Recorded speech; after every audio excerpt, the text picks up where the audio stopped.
Good afternoon. Thanks for attending. We're all wondering what the weather's going to do, right?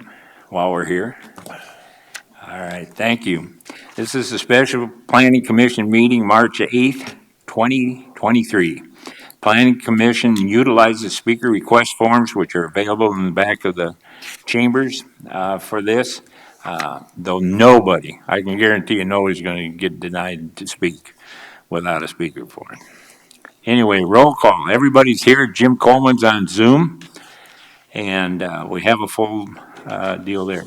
Did everyone get an opportunity to pick up their agenda before the meeting? Have you reviewed it? You comfortable with it so that we can get a motion? Move to approve. Second? Second. Moved and seconded to approve the agenda as published. Any discussion? Hearing none, all in favor of the motion signify by saying aye. Aye. Aye. Opposed? Motion carried. Meeting procedure. Basically, the meeting procedure, I'll just tell you a few little simple rules. We set it up for 3.5 minutes with a minute and a half, and we call it rebuttal for lack of another term. We also limit the meeting to 2 hours, and that's 10 minutes prior, we call it, so that we've got time to do any discussion before we have an adjournment. We also, the hearing procedure will not include a line-by-line review at this time. This will be done during the Planning Commission review meetings at a later time.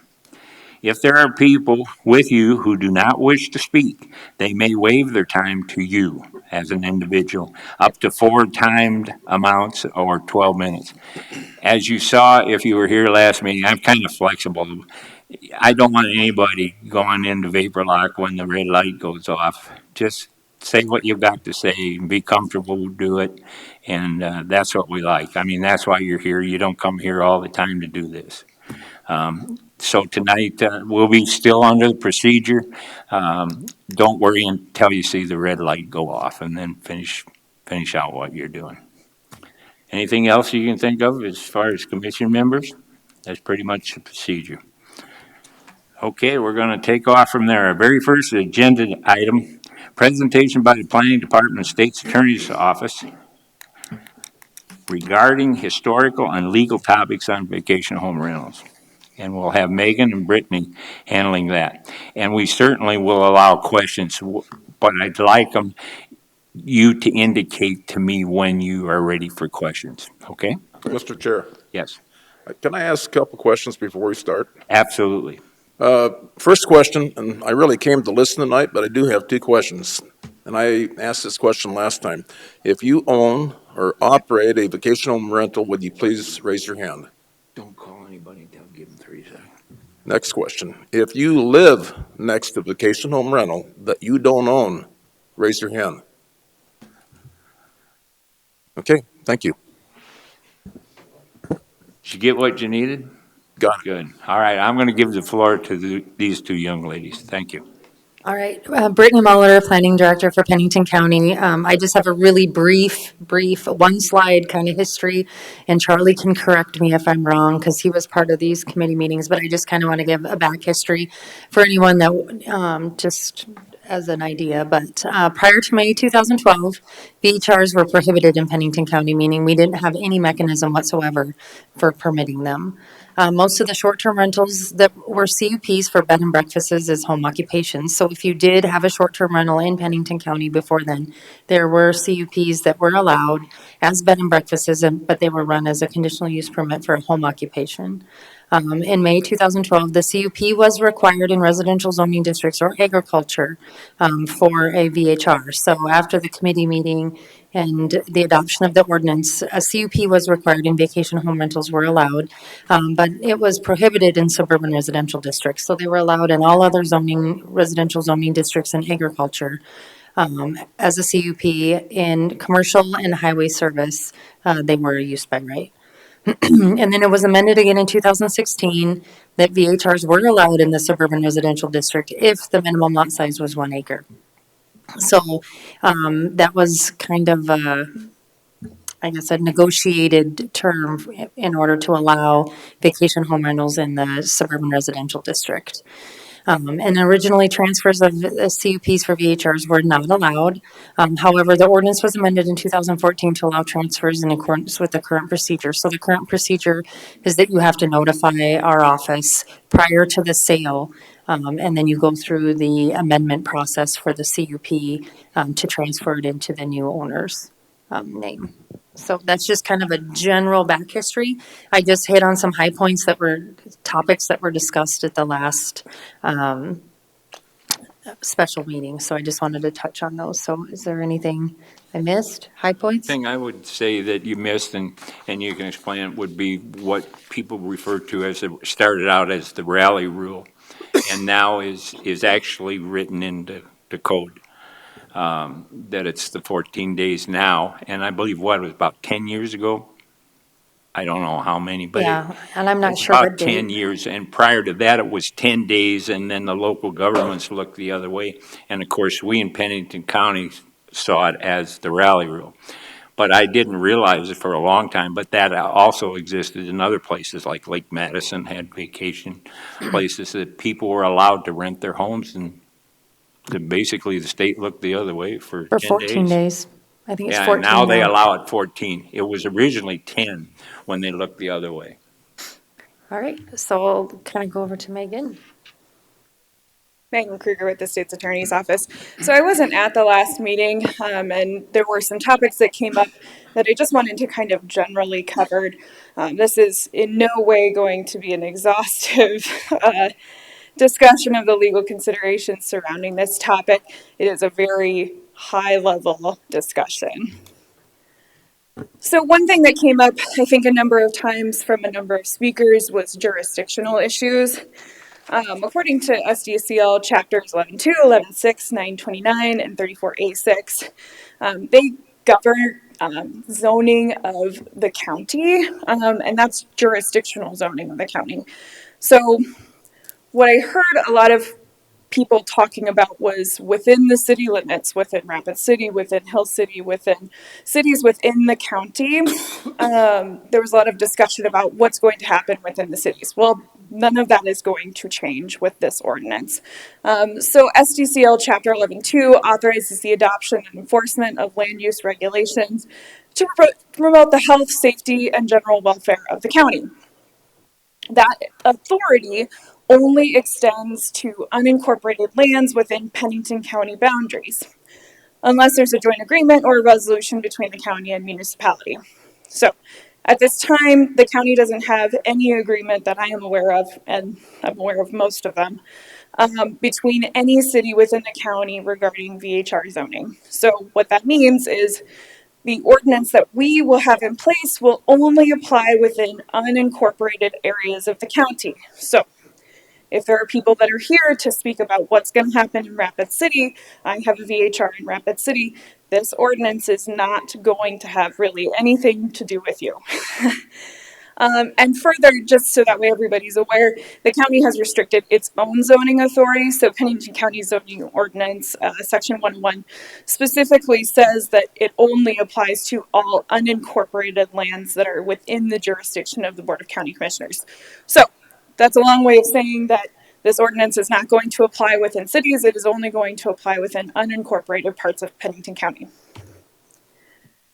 And then one other thing that you guys wanted me to bring up was to talk about the difference between the 1 mile and the 3 mile. People get super confused because it is confusing because cities have some very limited authority outside of their corporal limits. For the purposes of tonight, it's going to be super short and sweet.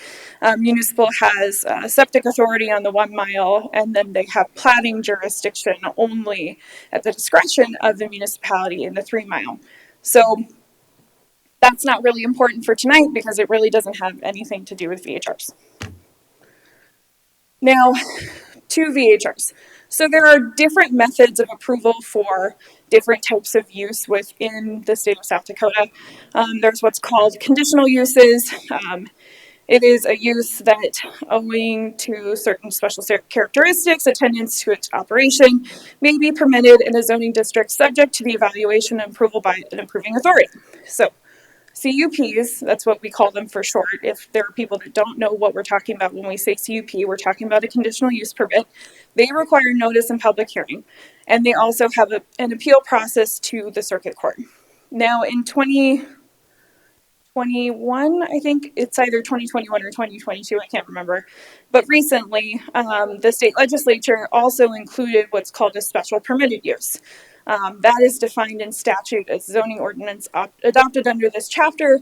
They also establish a process for certification of certain uses upon meeting specified criteria for that use.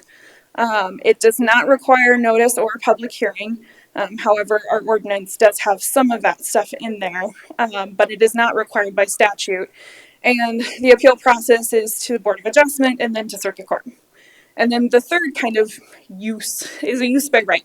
So that's essentially just, there's no special approval from a local zoning body. It may be done with any other required permits. It's basically the ordinance says you can do it, and so you can. It doesn't require any submittal for the use, and there is no appeal process because the use is just allowed. If you're living in a residential district, you're going to be allowed to have a house. So that's what a use by right is. Sorry, that's not mine. Yeah, no, I put that in there just because the proposal now for the vacation home rental is a special permitted use. So I wanted to kind of go generally over the process.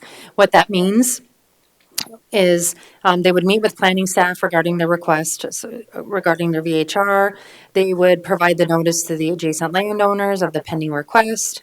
We would verify that the general criteria are met. So there's several criteria that are in the ordinance currently. So we would check the boxes to make sure all of those are met.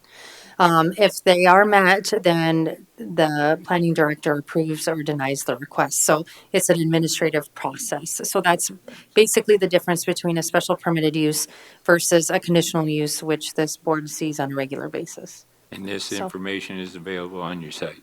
Yes, we can, The only other thing Yes. that And then the one thing that I think came up a number of times at the last meeting, and I wasn't here to kind of address, and I just wanted to very briefly give a bird's eye view of taking. It sounded like there was a lot of people that were mistaken on what a taking actually is. So the Constitution of the United States basically says that private property can be taken for the public use, but it just can't be done without just compensation. So that's a fancy way of saying that the government can't take your land without paying you for it.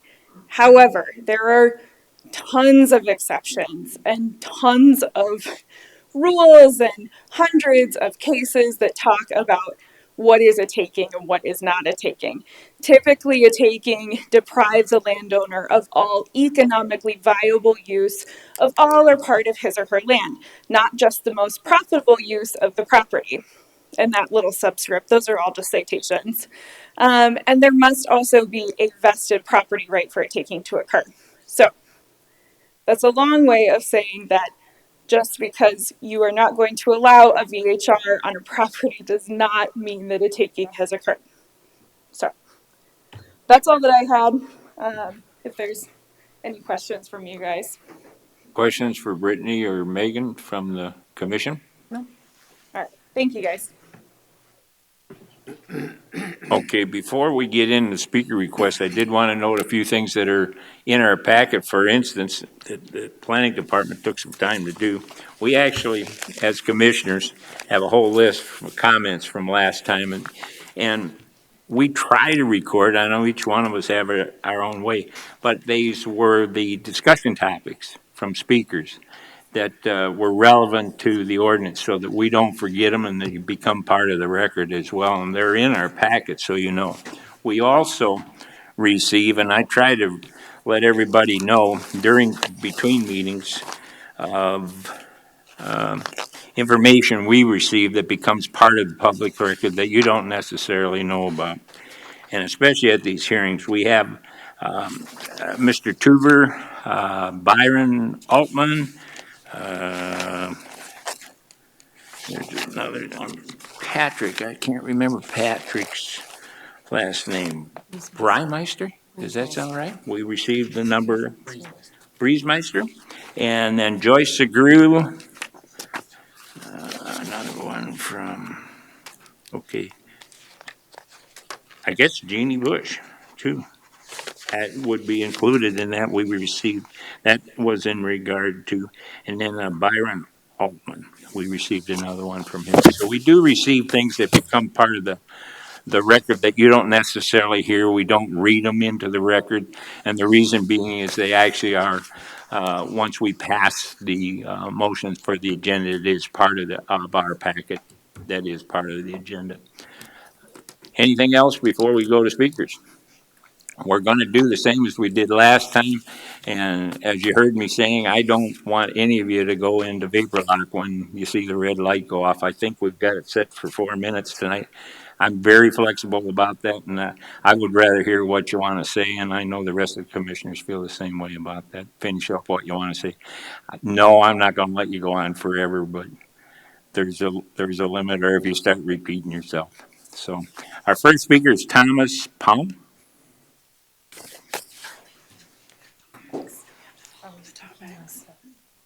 Oh, excuse me. I'm not going by we're going to go through the topics first? Okay. I didn't think we were going to. I misunderstood. Let me get my packet back to the front page. Thomas, we're going to have to ask you to sit down. We'll go back to those. All right. 1 acre lot size minimum. And that will be open discussion. So we had some commissioners that wanted to voice their questions and whatnot to the public. If any of you want to do that first, otherwise, anybody that would like to come up and speak on the commissioners, these are topics. I'll name them. There's actually 3 of them: 1 acre lot minimum size, transfer of license, and parking. And I know that we've got some people I can see out in the audience about transfer of license for sure. And then the parking was the other one. There was a lot of questions about parking that came up.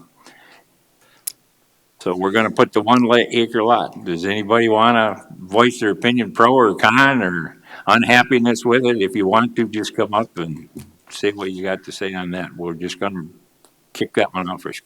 Tom, you're going to come back up. Please introduce yourself for the record. You and I were right in the first place, weren't we? Kinda. Hi, my name is Thomas Palm. Thank you. Good afternoon. Thanks for hearing us out.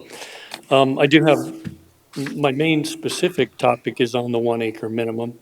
And then I have a couple of additional questions just to try and clarify some of the language in the proposal that I don't know is, at least to me, not, I need some clarification.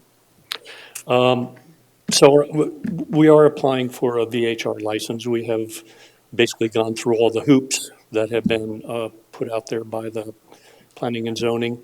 We visited with Cody and Megan in the office. And I think our main question at this point is, we see that it has been a rule since, I guess, 2016. And it appears to be, at least as part of the current proposal, for that rule to be maintained. Our opinion is that, and let me go back a second, after visiting with some of the people in the planning and zoning office, it's been made pretty clear that very rarely variances are granted for this particular rule. And I think our opinion is that it seems to be kind of a one-size-fits-all rule, and that if in the case that that rule is going to be maintained in the new proposal, that at least variances are heard and possibly granted more often, because this rule, I think, doesn't take into account the many different kinds of situations that people are running into with their particular property.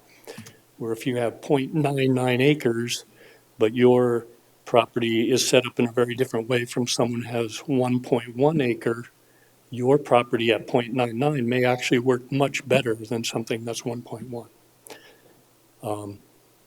I think in a nutshell, that describes what our concern was with that.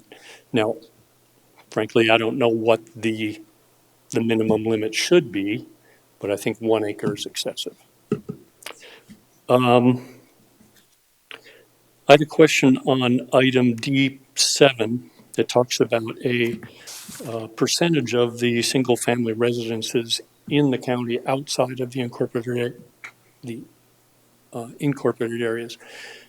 My question is, how many residences are there? Because it doesn't really, and I went online, I can't really find any documentation on how many are that. And then once that's established, if you establish a percentage allowed, then from then on, is it just basically first come, first serve? Whoever gets their license first, if they're within that number, then if you're next in line and you are over that number, then does that just throw you out of the running? Or how do you guys see that as working? I think that's in a nutshell. Thank you for your time. Let's go one at a time. You had some lot size. Correct me if I'm wrong. Why don't you stay up here, Tom? That way you can certainly reply. The 1 acre lot, you would, his would be automatically moved to a CUP. He could move to a CUP request. No, he'd have to go for the variance, right straight to the variance. Yes. Okay. So just as a general guideline, when you look at metrics or metric requirements, setbacks, size of things, those are typically variances. When you look at a use that doesn't fit, that's a conditional use. Okay. So that's how you kind of garner which way it would go. All right. So the fact that it was that 1 acre requirement moves it into the variance. setback, yeah, the variance. All right. Then that answers your reference. You must have already discussed that or asked that same thing that I just asked. Yes, we've been working on this for a little while. Okay. And then D7, the percentage, would you explain to where we're getting our percentage from and how we're going to arrive at that? Because that was a lengthy discussion and we did have several choices. Sure, it was. And those numbers will actually come from the census numbers. Elevate does have those numbers available and can provide them to us. I believe when the committee looked at it, I think we were in currently with even the number that we assume are out there based on what's listed on VRBO and HomeAway and some of the other sites, that we are not even close to 5%. I think we're just a little bit above 2, I think currently, with the ones that are currently listed and the number of single-family residences in the county. So it's a pretty large number in the scheme of things. Do you know offhand the number? I don't remember, to be honest. Okay, one thing I wanted to throw in, and that way you can correct me if I don't remember right from the meetings. We did have a site that we could probably know at any one time, but it was a rather expensive site and required a change in our procedures to our internet procedures, how we did it to keep track of. In other words, that you could call up at any one day exactly from that one segment, and it was a pretty extensive charge for that service. It's a special software that's put out that does that. Correct. Yes, it just was, the price was not conducive to a county like Pennington. We just don't have enough people to cover the cost of that. But it was available. There are places you can get that information available daily, but you have to have the right setup to do it. And the committee did review that and opt not to put that in the ordinance. So is that published yearly then, or? Every other year, isn't it? The census, I think, believe. I think it's every other year, or we set it up to be every other year to coincide with another one. Right, it was every other year, and then with the 10-year. Right. okay. Anything else for Tom before he sits down? Thank you. Mr. Chair, I'd have one for Sure. Brittany. There is such a big interest in vacation home stuff. If we get to that 6%, would that go into a variance then too, if somebody wanted to put one in and we've hit that max number? There'd be a couple of things that we probably wouldn't allow it unless there was some ordinance amendment that would change that number. Okay. So it would have to be up to the So planning those people commission. then just sit there and wait until somebody cancels one and In the way that the ordinance is written now, they don't transfer.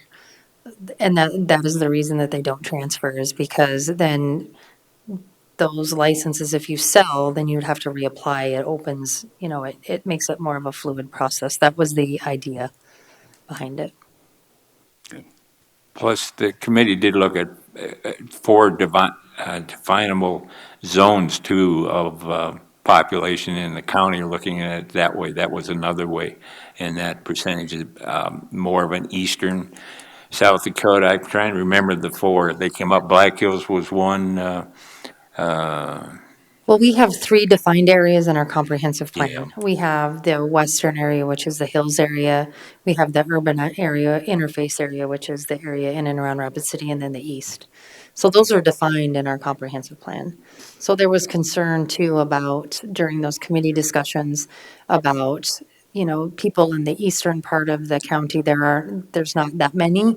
There are, you just don't hear about them as much because they use them more during the hunting season. It's a different season. It's a different type of use versus in the hills. So they are out east. They're just a different terminology that they use for them. I just brought it up that the committee did discuss that, splitting it up that way too, and that was set to the side with a one percentage approach to the entire county. Just didn't want to let it go, even though we didn't, we published minutes, I think, but everybody didn't sit and read the minutes, I'm sure. Anything else before we go on to the next speaker? Robert Heckel? Did I read the last name right? Correct. Thank you. First time up in one of these deals. I own a handful of vacation rentals throughout the Black Hills, and I feel like this kind of was put on us at the last minute a couple weeks ago. I got wind of it from a buddy, but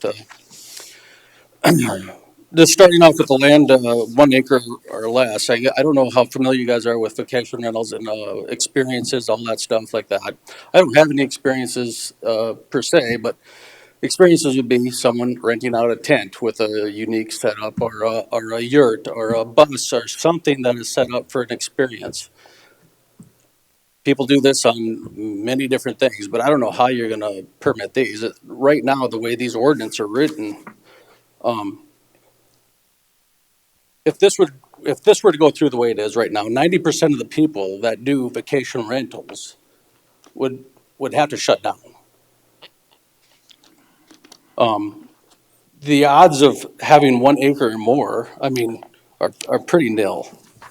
There are people that might have other properties that are on more than 1 acre, but everything in this, to me, is just loophole after, not loophole, but hoops that we all have to jump through to get this done. I don't know if you guys have looked at the numbers of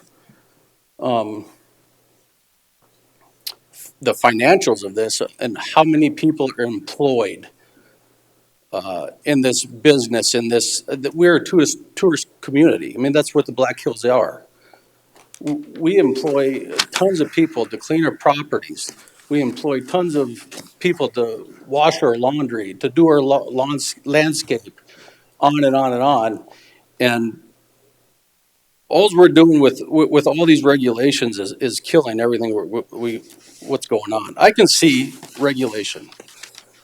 I can see trying to hold people accountable. But like in every other business, they do that. They weed themselves out. If you're bad at what you do in this day and age with reviews, you will not succeed in this business. You will fail. Because as soon as you start getting bad reviews, you're going to fail. Nobody's going to rent your place. This right here, to me, is just more money you guys want to grab. The county wants to grab. We already pay non-owner occupied tax on all these properties. On top of that, you guys get county or state and other taxes that get directly paid from every booking that comes in. Not only that, you guys the county can't hold the amount of tourism that comes into the county. with just the hotels alone. We provide a service that is needed here. We allow more people to come into this community and stay than would be without. I mean, you can look at the numbers, look at how it's grown over the past couple of years, the tourism. That would have been possible without people like us putting these things in place. On top of that,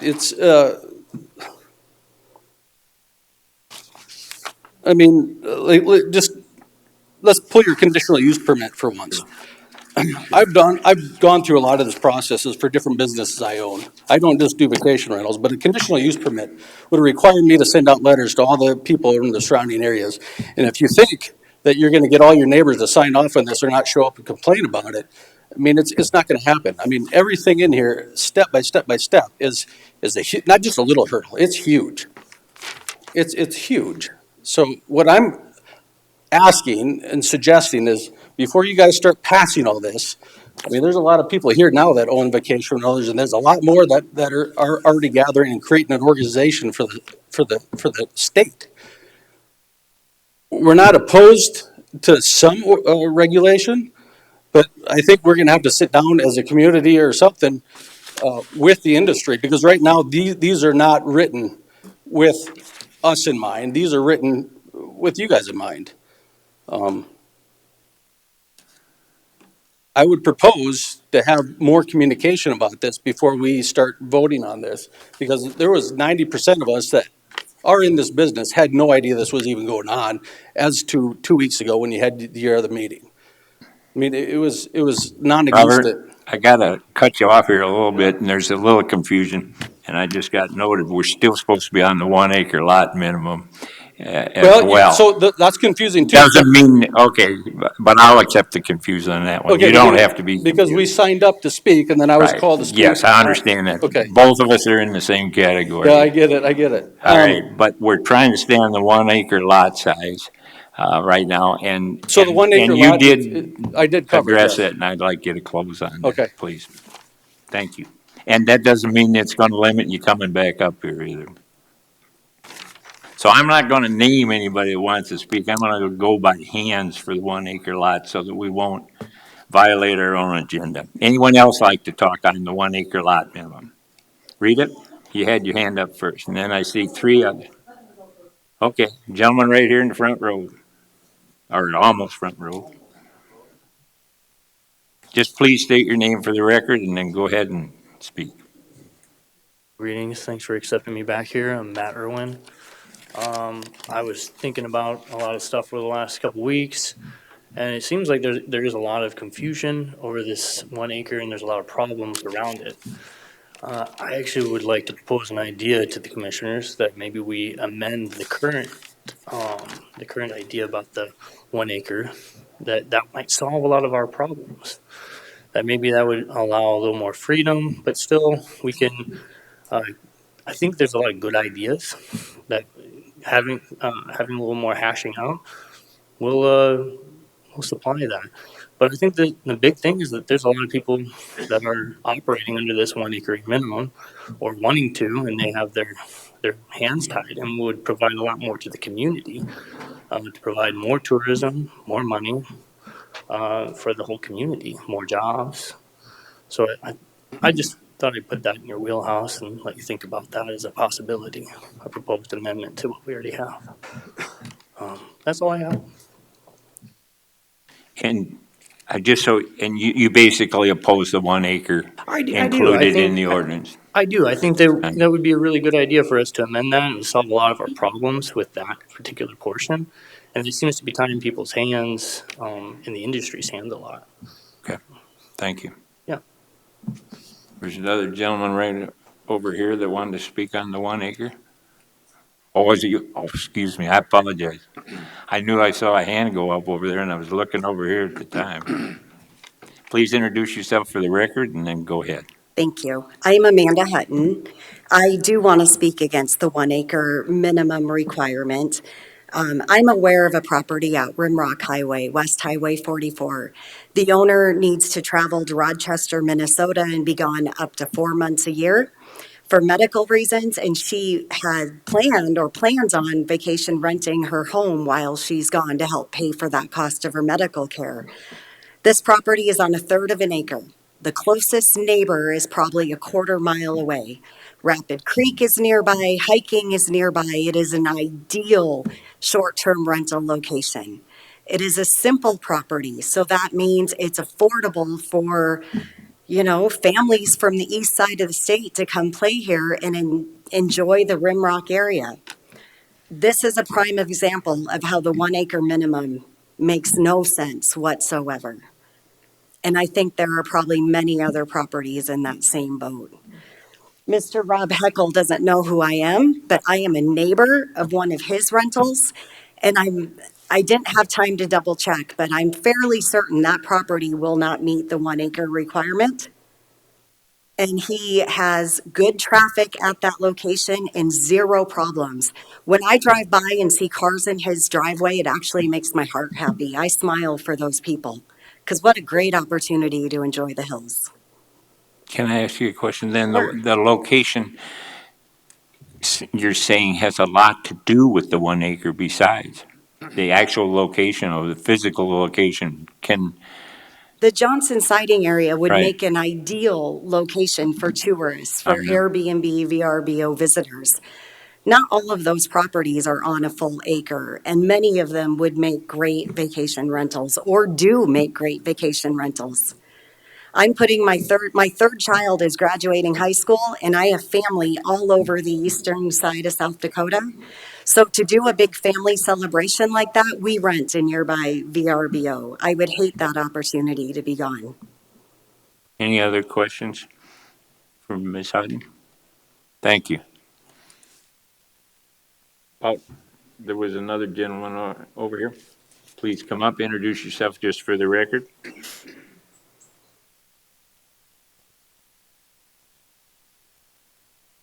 Hey, my name's Harry Isles. On the 1 acre requirement, it was my understanding when I was visiting with the office upstairs that it was due to septic systems. Well, you've got hundreds and thousands of homes in this area within the Pennington County that don't have septic systems. You also have the vast majority of them, like this one lady up in Rimrock and Johnson Siding area, that most of them are septic systems, but they're on less than an acre of land. So if the requirement was, that I was led to believe, was because the 1 acre was because of the septic system requirement, I don't see how that holds an argument. Okay. Questions for the speaker regarding the septics? Thank you. Thank you. Good point. And there was one more hand. And then I know Rita. Right. Go ahead, Jordan. And then we'll get Dezel. And then Rita, it's because you're going to talk on two things, aren't you? Oh, you're not going to talk on transfer? I know, but we're headed that way if we make you last. Go ahead, Jordan. Thank you. Please introduce yourself. Yeah, my name is Jordan Hirschfeld, and so in regards to the 1 acre minimum, I think I was the only one on the committee that motioned against this, right? So anyways, that's on the record. So you probably know where I stand. But let me kind of talk through, I think, I want to, obviously I stand for the property owners that reside and own properties under an acre. And I think for those property owners to be able to run a vacation rental legally and permittably is a good thing for the county. Both from just a sort of regulatory standpoint and also just another revenue stream for the county. What we do know is that you guys have a permitting issue in the county. That reality is known. And I think, I don't have facts or numbers for you, but it could be argued that a number of units are not legally permitted currently because they can't according to your current ordinance, because their property is under an acre. So I think, as Matt mentioned, you guys considering this as commissioners to omit this from the current ordinance, proposed ordinance, I think there is a number of good things about this new ordinance. I'm in favor of the special use permit.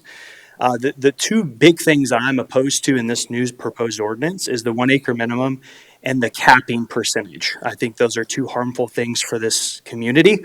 And those would be the two things that I would recommend you guys seriously consider and think through. The other thing I think in regards to 1 acre minimums, so I think the concern for neighbors and also I think county employees is density, right? There's always this issue that, my neighborhood's going to be run with vacation rentals and they're going to take over the entire Black Hills. If you're an operator in this business, you know that that reality will never come to existence because this business is hard. It's just like we don't have 1,000, whatever in a certain neighborhood. Like this business requires time. It's a full-time job. In other words, not everybody can just put their home on Airbnb Gordon, I'm and going to make a get lot you of money. back to So, the 1 acre. You all right. did a good job of my understanding where you're coming from. Yeah. On 1 acre. Questions for Jordan, or do you want to go on the 1 acre? You can still come back up on other things. I'm trying to clear the topics that were listed. Sure. And we've got to go by those. I was going down a rabbit trail, but 1 acre minimums, I think is a little excessive. I think there's a lot of room in this business for people to exist under an acre. That has the potential to have property owners come into legal compliance, and I think property owners will willingly and happily do that. So, thank you. Questions Any for questions? Jordan?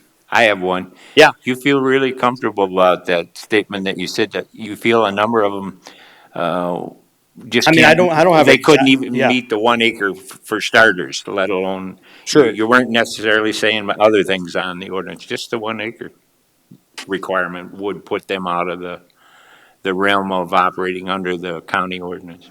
Yeah, I think so. Absolutely. You feel? I feel like there's a lot of reasonable regulatory things in that proposed ordinance. I sat on a number of those meetings. That's the 1 acre minimum and the capping. I think the percentage. I think those two things are harmful things and unnecessary things for a vacation rental ordinance. So, but everything else, I'm not going to die on every hill. So. And I think I can speak on behalf of the hosting community as well to say, hey, we're willing to sort of give and take here. So, yeah. Thank you. Thank you. Dessel, we're going to get Dessel next, and then I'll go to you. Dessel, and I hope I didn't insult you. You sent a communication in too. I didn't. Yes. I didn't, but we did receive it, and it is part of the record. Right. I just wanted you to know. Thank you, Dessel. My name is Dessel, Desyl Peterson, and I was a member of the committee. And so I wanted to explain what the committee's rationale was in making the recommendation to you for the 1 acre minimum.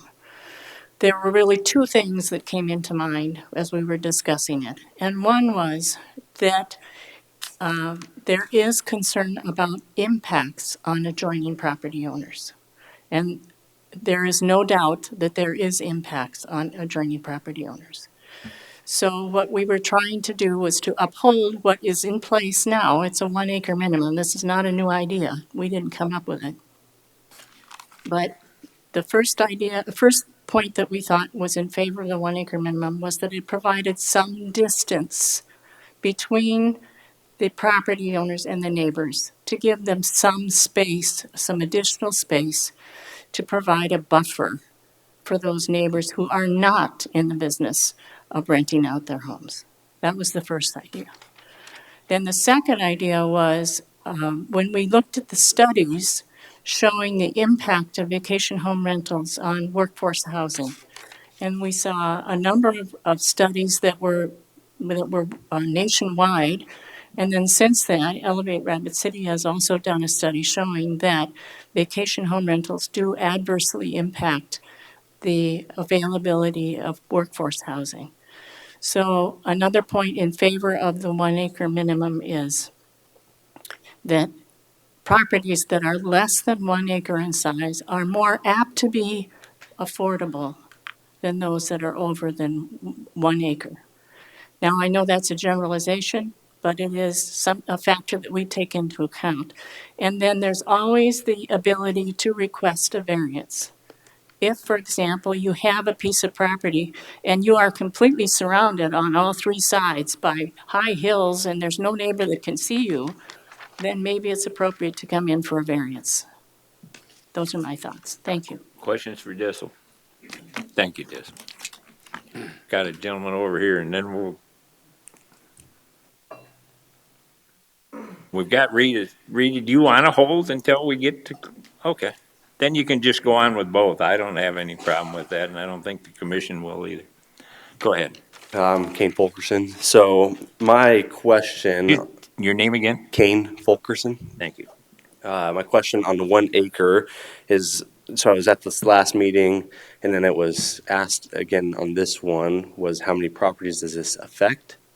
And so I find it odd for something to be voted on when there's no clue how many it affects. So if, there's that, it was that 2% of Pennington County properties are in that short-term rental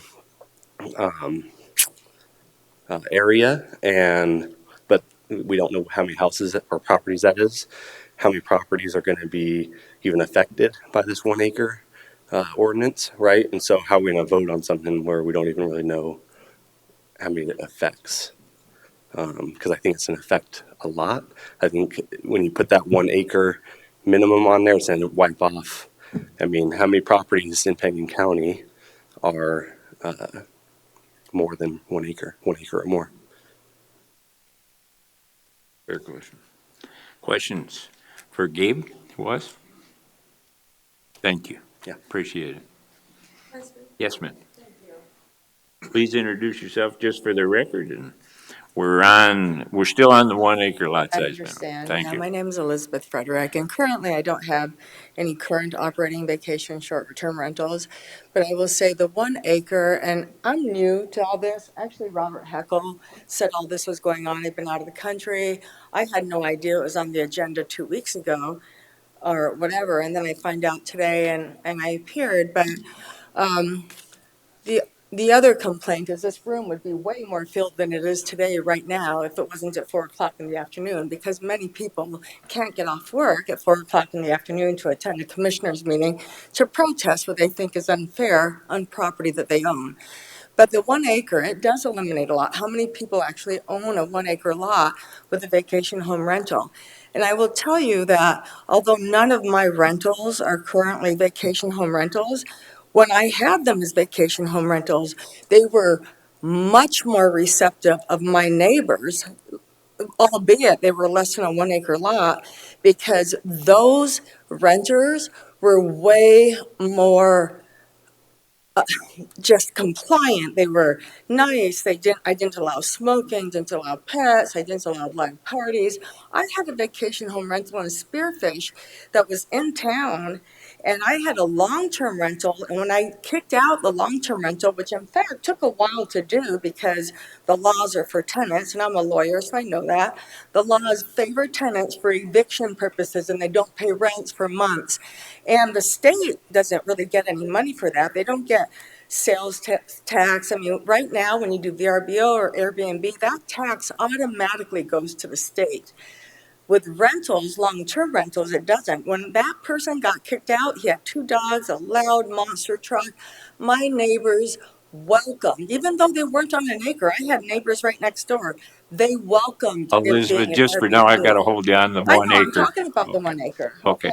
That was less than a 1 acre. I had Okay. neighbors Your close rental by. was. I didn't understand that. Right, but what and I'm sorry, I didn't understand what her name was. The lady Jessel right before me. Yeah, so, When yeah. she spoke about protecting, bordering your neighbors and protecting them, we as vacation home rentals are very picky. We want our lawns manicured. We want good tenants in there. We want good renters in there. We want good reviews. We give good reviews because they can't go somewhere else and rent. And that 1 acre border doesn't really protect the neighbors, because I could rent that property to a family with 5 children, 4 dogs, and 5 chickens, whatever. And it's going to be way worse than my vacation rental home. So there's a lot of things to consider when you think about that 1 acre. And I think there's a lot of taking. I know we talked about the taking of property, eminent domain. How is this, a taking of property? Well, maybe not in the terms that she thinks of, but when you buy a property and it says no covenants, you rely on that property saying no covenants. There are no covenants. And then suddenly, we as a government want to come in and govern how you can use your property, when we should, as a society, recognize the responsibility of the person that owns that property and maybe trust them that they're going to do the best thing. I don't think it has anything to do with there's not enough housing for people. That is not we own our property. We should be able to govern it, and we should be able to be trusted to govern our own I'm property. sorry, Elizabeth, I'm still having problems seeing 1 acre. 1 acre, I gotcha. Okay, thank you. All right, I win this one? Do I win this won the one? 1 Thank acre you. thing, but I was just You won saying the that last as one, I far agree. I as didn't understand your rental when was she less than saying 1 acre. how the 1 acre protects the neighbors, I don't understand that concept of how it does protect the neighbors. Can I ask one question before you go? You said there are a number of variable factors. Your variable factors mean the people you're putting in there and the situation of the property itself. You said there was a number of variable factors that make smaller pieces of property. I just wrote it down.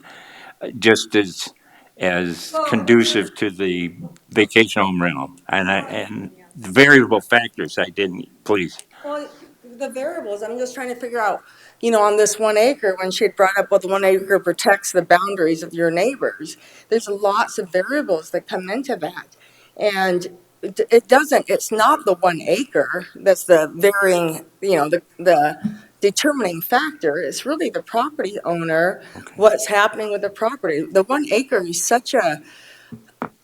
it's almost just like thrown out there. Oh, we're going to have a 1 acre rule here. And really, there should be no rule on an acreage or a lot size, because when a person buys a property, whether it's a third of an acre or a quarter of an acre, there are covenants involved, and the covenants don't rule. There's actually a South Dakota Supreme Court case on an HOA covenant that came out as recently, I think it was 2021, that addressed the same issue, and the landowner won, the Airbnb person won on it because the HOA. But I I'm have to just help you saying, with that one. On Pennington yeah. County, we don't go for or against covenants. We don't deal with the Covenants Act because it's a civil matter at this point in time. Well, I understand So that. But that's when you where buy that a comes in. property, Yeah, you're looking at the covenants. sure you are. Okay. I understand. Thank you. Gentleman over here, and then there's one here. There was one more on that side of the room over there. I was hoping to just rebut. Oh, sure, Tom. Go. Come on back up. Yeah, so I think I'd like to rebut some of the comments that were made by Ms. I'm sorry, didn't catch the name. Number one, I think I understand the intention behind the original idea of having 1 acre. I think what that does not speak to, though, is the differences in properties. Specifically, I'll speak to our own property. We're bordered by the creek and Forest Service along the entire south boundary. We have over 400 feet to the closest house, or to the farthest house, and about 150 to the nearest house. So if the intention is to try and maintain separation between a VHR and people who own property that are not a VHR, I don't think the 1 acre rule is the way, I don't think it's doing what you're intended to do. So if there is another way about that, whether it's setbacks or minimum distance between homes or some other way of looking at that, but the 1 acre doesn't really speak to what I'm understanding is the intention of that rule. Okay. She also spoke to taking away from the housing stock, which is not part of this conversation, but I'll rebut that.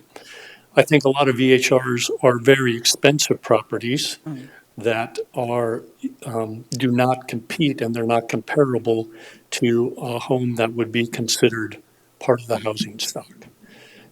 So I think we're dealing with apples and oranges here. And lastly, she said, well, you can just go get a variance. When we started this process, we were basically told we don't do variances. So that kind of shuts the whole argument off right there. If the planning and zoning was open to looking at the differences in properties and taking into account those differences, I think she spoke to variables and was a little more open to what those differences actually mean in the intention of this 1 acre rule. I don't think I'd have as much problem with it. But right now, it's a one size fits all. And if you don't meet it, you don't meet it. And there's no recourse by going to the county and asking for a variance. Thank you, Tom. Questions for Tom? Before we go on, I'm going to explain a little bit of the confusion going on here, and I'm sure some of the members remember this. And I'm having a heck of a time keeping order here because these folks certainly want to talk about what they came here to talk about, and it's not necessarily just 1 acre and one item. And it's difficult for me to run the meeting if I'm going to be limited to that. And we do have it on the agenda. The next thing is that Rita wants to talk on 2 of them, and that's fine, and I just happen to know that she would like to speak on the 1 acre. We didn't really set it up this way. These were supposed to be items that we were going to bring up. Am I wrong? This is really getting me hamstrung trying to. Mr. Chair. Yes, go ahead. I believe our last commission meeting when we were talking about this, one of the points I was making, and I think I kind of asked for this, was there's a lot of information within this new ordinance. And our audience, sure. Right. And they have a lot to, but for us as commissioners to try to decipher this shotgun blast of information becomes very difficult. So we were trying to take it by hot topic number 1, 2, and 3 and really discuss those in detail so that we could really understand the community's view on these. These were the top topics that we had, were brought up in the first meeting, first special meeting. And so this allows us as commissioners to really understand and grasp, the public's view on those topics, which I think is why we tailored it this way. Okay. And I do you understand what's going on here? Okay. And I'm required by law, an open meeting law, to follow the agenda we just voted on. And the problem is, you guys know the snow's coming, and we got till 6 o'clock, and certainly we'll have another meeting. I'm trying to run the meeting right, but it's very difficult to not allow you to go ahead and have your head and talk about what you'd like to talk about. That's the way I operate.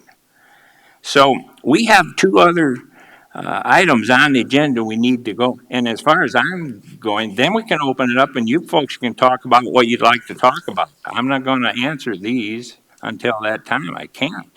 And I got advised by legal I wasn't doing a very damn good job of it at first. So I want the commission to understand that this is difficult to direct. So how many people would like to talk yet? The other 2, I'm going to allow you to come up here, raise your hands. We have 2 more topics. Transfer of licenses, and I know that's very important to a number of people out there about this. Transfer of licenses and the parking. And these were hot button issues. Kevin is correct, but I think the staff in trying to help us has put it in the wrong area here for us so that you folks I came here to listen to you guys. So who would like to speak? And you can speak on any one of these as far as I'm concerned. 1 acre, transfer of license, parking. Limit it to that, and then let's get going.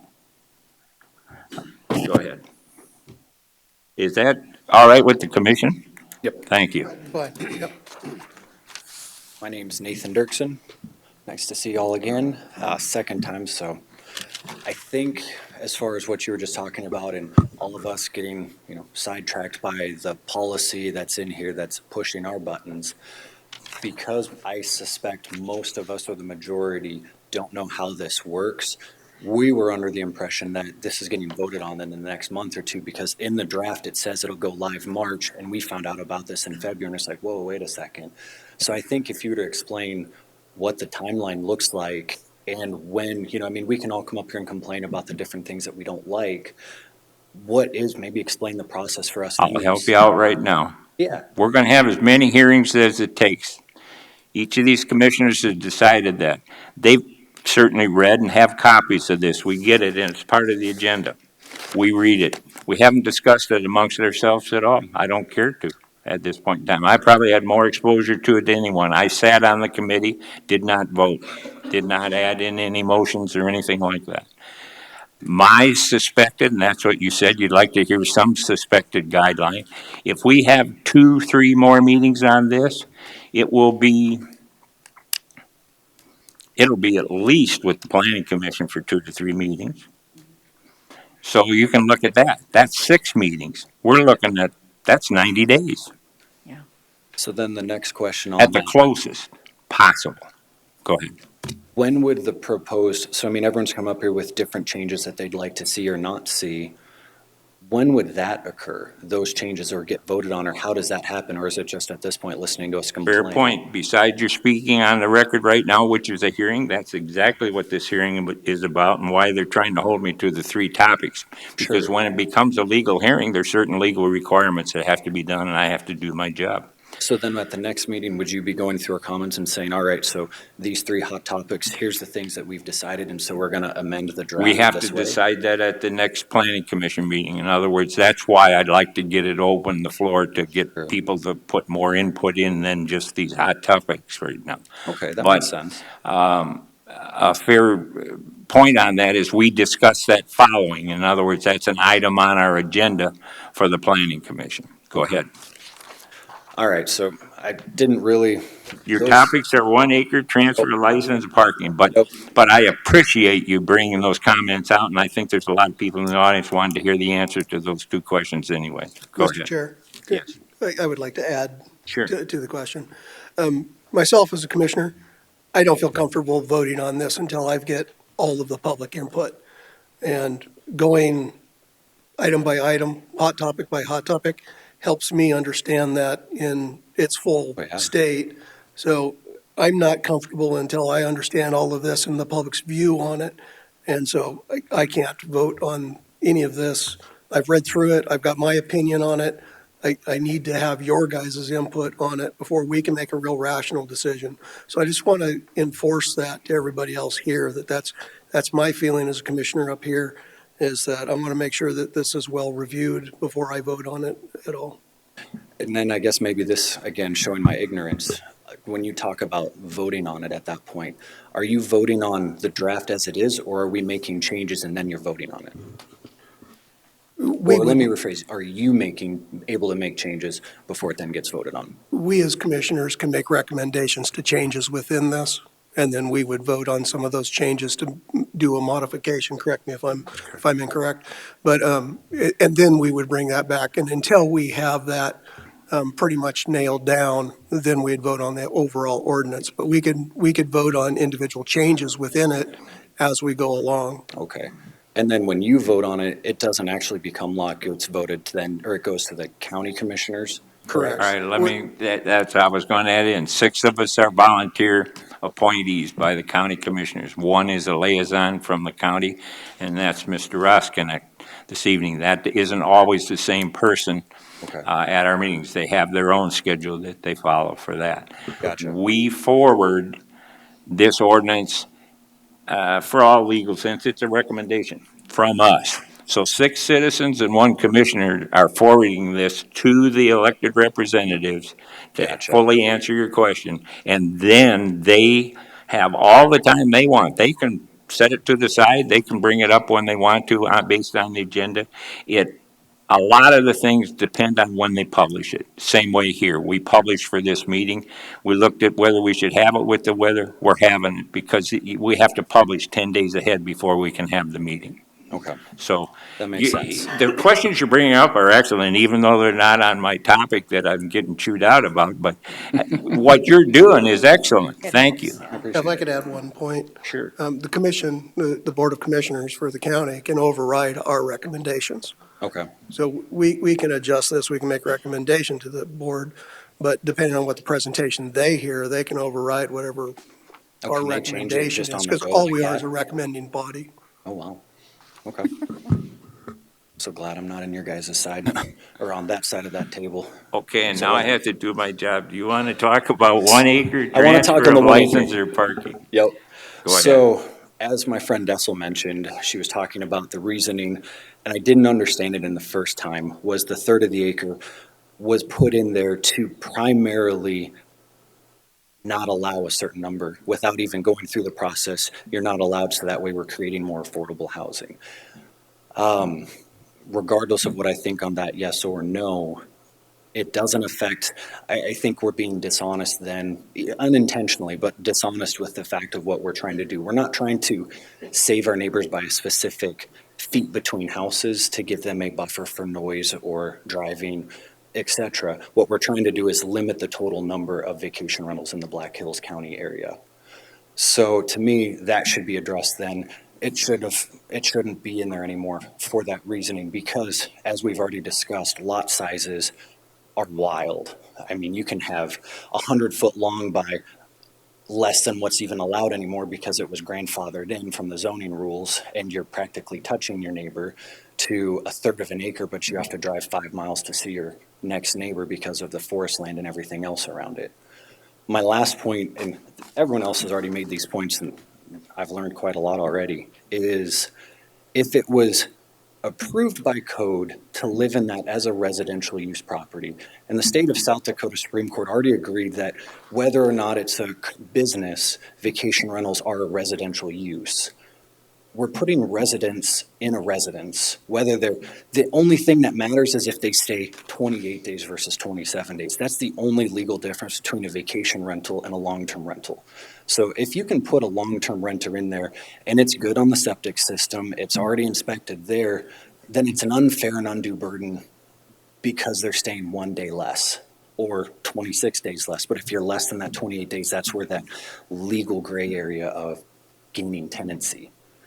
So to me, let's call it what it is. It's just limiting the number of vacation rentals on top of the other percentages and limits inside that draft. And that's it.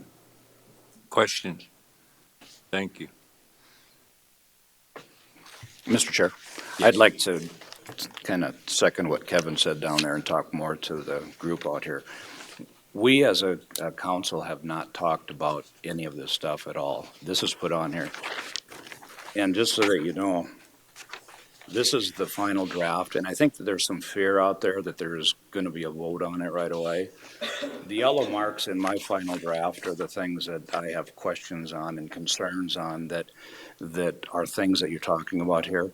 So, as the chair mentioned, this could go on for multiple meetings until we get a good, comfortable feeling of, hey, I don't agree with this, we're going to change that, or something like that. So again, just so that you know, we know nothing really about what you guys are talking about. Well, we know some things, but but it's not a fearful situation. You know, it's not like, oh, those guys are putting this thing out here and they're going to vote on it. That's not the case for a number of meetings yet. So that's all I had. Rita? Now, all three topics are open to you. Would you like me to name them again? No, I've got it. 1 acre transfer of license and parking. Thank you, Rita. Rita Chapman. I own Happy Trails Cabins in Silver City, and I also, with that Happy Trails Cabins, have 3 that are grandfathered in on a 125 by 100 lot. They were put there in the 50s, and I own 2 other cabins that are separate from this property that are my 2 vacation home rentals. They are both on less than 1 acre. They are in Silver City, and I am considered the Silver City spare bedroom. And I'll be honest with that, I have a lot of people in Silver City. I am their spare bedroom. 2 of my properties, they are on less than 1 acre. Actually, all 3 of them are on less than 1 acre. I think 1 acre is a arbitrary and ambiguous number. I feel it was given as I was reminded by Charlie, that was put in by the county commissioner at the last minute. It had not, we spent what, 2 years discussing vacation home rentals? 2 years as a committee, vacation home rentals. We knew them inside and out. We never put in 1 acre. It was put in at the nth hour by a county commissioner. I feel that 1 acre is also a class distinction. If you have to have little more money to afford an acre or more. Not a lot of us had that money to buy an acre or more, much less build a house on it. So I feel it's a little bit of a class discrimination thing to also put in the 1 acre or more. I think that everyone needs to have a pathway for legality. You need to be able to have some form, whether it's a SPU or CUP, there needs to be that path to legality. Because that's why this was brought up to begin with, was the planning commission, or excuse me, the planning and zoning office found there were a whole bunch of illegal ones out there still. And there was only, what, 110 legal ones? Yeah. That's why they started this whole thing last time, this last time. That's something to remember. I don't want to be forced to be a full-time landlord. I have 2 cabins in Silver City that are seasonal cabins. They can't be full-time cabins very easily. They are seasonal. Matter of fact, anybody who has a vacation home rental as a neighbor knows there's probably a 4 to 5, maybe even 6-month window where you have no neighbor at all. There's no market for it in the wintertime. I'm not close to snowmobiling. I'm not close to skiing. The people in the further south of me, it's even worse. So there's a 4 to 5 month window where you have no neighbor. And actually, the ordinance exists as it is, and even with some of the changes that have been put in, no matter what size acreage you have the perfect neighbor because of these ordinance, the ordinance things that you have to meet. You have to meet quiet hours, you have to meet all sorts of other things. Suddenly you have the perfect neighbor. I can't go to my neighbor's kids who are visiting for the weekend and tell them it's 1:30 in the morning, please be quiet. My guests, 10 o'clock, boom, you be quiet or you're out. Easy, easy. So, and then transfer of license. I know that when my husband passes away, I can continue to run my vacation home rental, but can my daughter run my vacation home rental? I would love to see her, my husband's father ran the Wagon Wheel Lodge, which is my Happy Trails Cabins, for 20 years. We've been running it now for 27 years. And I wouldn't mind having my daughter run it when I'm done, if she wants to. I want to be able to, with my less than 1 acre, go through all the rigmarole we need to go through, but have her maybe continue the family legacy, if she wants to. And I think I know we already have a path for new owners to transfer the vacation home rental. But I want Other new owners, yeah. Yeah, if you have 1 acre or more. But I want that opportunity for less than 1 acre. Because everyone knows that you need to have that pathway to legality for everybody, not just the wealthy. Also, just for legality purposes, the 1 acre was an arbitrary and ambiguous decision without any data behind it. I think that's all I have. Any questions? Questions for Rita? I have one. In other words, that you could list it in your estate that you're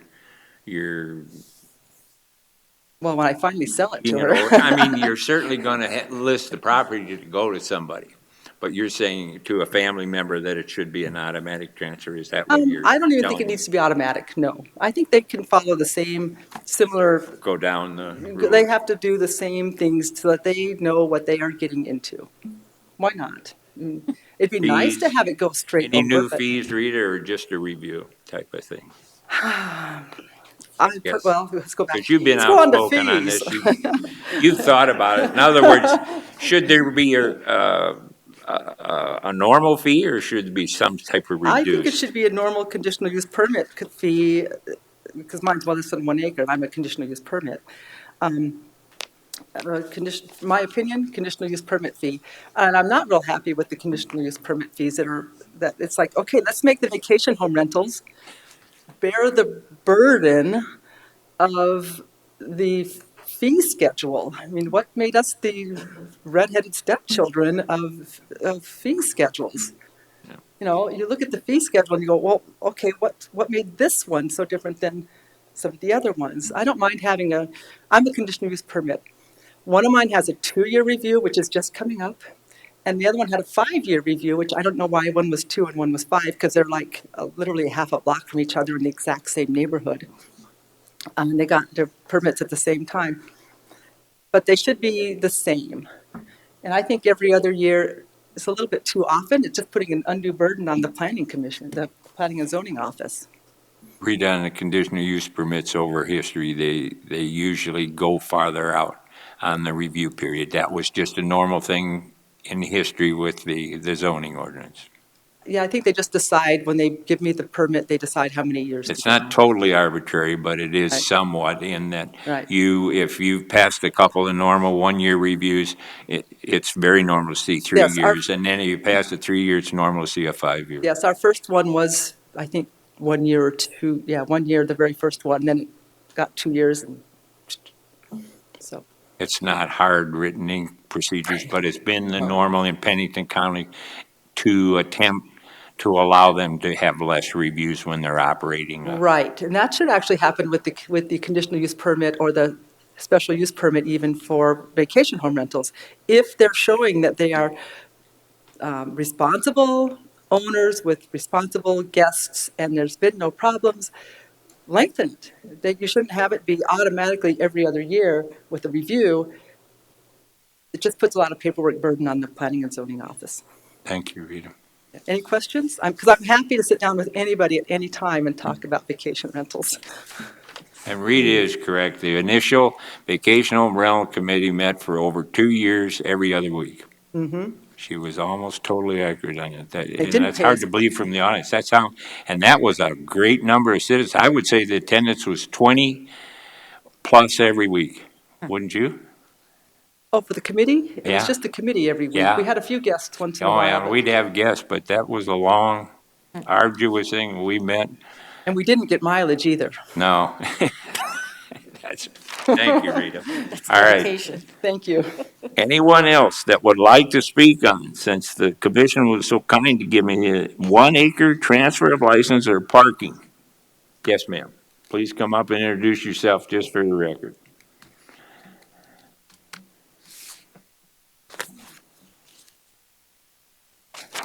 Hello, my name is Lynn Loveridge, and I am probably 5th generation from a family that owns the Stratable, and we have a vacation home rental. And so the transfer of ownership, I'd say that kind of affects or may affect me in the future. So I don't know what the solution is, but I just wanted to say that does concern me. And if there's any way to be grandfathered in or a clause that would allow a transfer of ownership for future generations to. There is no wording presently, I believe, in any of them that relate to family members, Yeah. if that's what you're saying. Yeah. Or family members are designated transferees by the original owner. Yeah, so that's Thank all. you. Yeah. Any questions? No, thank you. Anyone else on these 3 topics? Yes, ma'am. Please introduce yourself for the record. I say that so many times that we should just have one of those little things like McDonald's does, don't we, shouldn't we? Yeah. Are you using your rewards or whatever? I'm going to use my rewards. All right, go ahead. My name's Stacy Nelson. I'm a realtor here in Rapid City and own property, long-term rental property and short-term rental properties as well. So when I speak to this, I think I come with knowledge of both sides of this. Talking about some of the rebuttal from Mrs. Peterson in relationship to the buffer, the 1-acre portion, I think that I think that's a flawed theory and a flawed idea. I will echo many of the other comments and not belabor this, but, you know, having a vacation rental next door is usually the nicest neighbor you're going to have because they won't have additional parties, things of that nature. They're not going to have yards that are not put together. And by thinking that an acre is going to protect you or provide a buffer, I think that's just very flawed. In addition to that, if you put a long-term tenant in a 1 acre place, you have a high probability that it's going to get potentially trashed. People who want to move on to 1 acre in a rental property, they don't usually want to take care of those properties more often than not. So I think that I just feel that that's a little bit flawed. When we talk about safety, things of that nature, concerns around that 1 acre, again, I feel like that's just not a valid point in regards to that. Talking about this from a purchase or a sales standpoint, right? I have clients come in town, they want to buy a place where they can live a couple weeks or months out of the year, and then they want to be able to sell it. And some of these people have paid a premium for these homes because they were short-term rentals. And now, as some of you will know in the commission, they get evaluated differently. So maybe this property was worth something at one point, and now it is worth more because it is a short-term rental. So if we impose some of the regulations that you're talking about, right? They bought it with less than 1 acre. Now they have to sell it because they can no longer afford it because they are only planning to use it a certain period of time and are planning to offset those costs as a short-term rental. They would have to sell it at a major discounted price, and that would directly affect them. That's going to affect both your buyers and your sellers. It's going to directly affect the market that you're in. Rita also mentioned that these properties at 1 acre, they generally cost a lot anyway. They're extremely expensive. If any of you have looked lately, buying a house in the Black Hills with 1 acre around it, even out to the east, you're going to spend a premium on that. And so when you look at that and you talk about that in relationship to what Mrs. Peterson said about the workforce housing, I think that's also a flawed piece in there. I do think that there is an opportunity for regulation around this and figuring out what to do with the regulation, but limiting properties as far as transfers, even outside of family members, you know, being able to sell a property that you paid a premium for because it had the income base to support it as a short-term rental, and not being allowed to transfer your license to the new buyer, per se, will directly impact your ability to sell. And you might have properties sitting on the market that could get dilapidated or go into foreclosure and things like that. So I have concerns about that, and I don't know that I think that adding variances or other things like that are going to solve your problem. It's going to create more work. So finding possibly a more reasonable way to work through these and validate that the short-term rentals are what we need or want in our community probably is a better way than adding additional work and burden not only on the public but on the people who work in your positions and things like that. Questions for Stacy? Transfer, so I have you correct, I do try to take some of those. You support the transfer, some sort of transfer, what would you call it? I think that transfer should be allowed. Yeah, In some be allowed capacity. even outside of direct family members. Correct. Okay. Yep. I did write that right there. Yep. Thank And then you. the 1 acre is not appropriate number. Right, and you oppose 1 acre. I've got a number of reasons there for that one. You went down quite a list. Okay. Sounds good. Thank you. Thank you.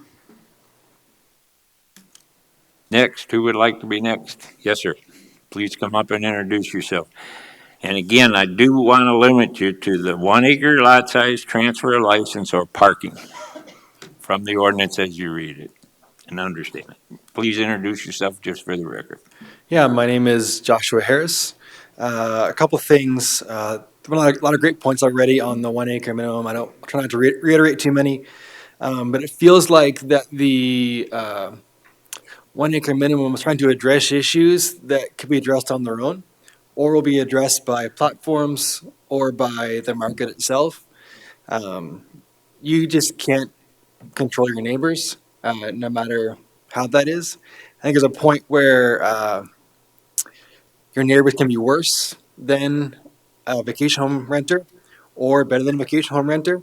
And kind of that pendulum swings from one side to the other, where I've had neighbors that have been just terrible. I would much rather had a VHR renter in there than who I had as a neighbor because they just were partiers, loud, messy. The lawn was trashed. But I've also lived next to family. I'd rather have family next door than a vacation home rental. But I don't really get to control who's there and who's not.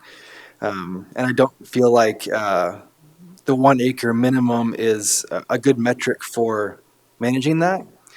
With a short-term renter or a vacation home guest, if you have bad guests in there, if they party, as a host, you report them to the platform, they get kicked off the platform. They can't rent from you or the next person. The platforms that are out there do a pretty good job of regulating their guests. And whereas I've had a neighbor and they party a lot, they make a lot of noise, and you call the cops at 1 a.m. and the next day they're making noise again, there's disturbances, and you can't do much about it. Whereas if you have a guest who's of the same things, you report them to Airbnb, VRBO, Booking.com, and they get booted off the platform, out of your house, and the problem is solved.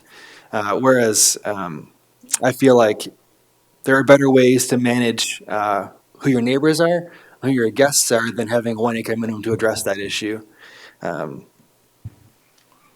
And someone mentioned earlier, I feel like the 1 acre minimum does feel like it's geared toward those who are more well off or have more means.